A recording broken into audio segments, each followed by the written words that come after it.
unha pauta de impulso da Festa do Pulpo que outra vez poderá volver a ter a milleiros de persoas que virán de toda Galicia, de todo. En todo caso, vexo que hai moita xente tamén disfrutando con o niño, que todo está funcionando moi ben, que o Día do Pulpo, en definitiva, é unha día de festa para toda Galicia e que sigue sendo un atractivo para todos os galegos e galegas. Así que veño a acercarme a estar aquí esta jornada, comerei aquí en Carballiño tamén, con prudencia, con todos os mecanismos de seguridade, cumprindo os protocolos, amosando que neste verán temos que ser prudentes, pero que tamén temos que levar adiante actividades, desenvolver as posibilidades que ten a hostelería, atraer o turismo, con prudencia, con protocolos. O verán hai que facer que sexa un verán de reactivación, tamén no que ten que ver coas festas, coas actividades culturais e con todas as posibilidades que o verán de Galicia dá ao turismo, ao emprego e á riqueza do noso país. Así que é un placer estar aquí no Carballiño, estar connosco tamén o cargado de toda a cuestión de festas, do día da Festa do Pulpo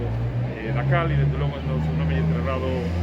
ao alcalde, que está agora mesmo nunha reunión, tamén todos os parabéns polo traballo que faz.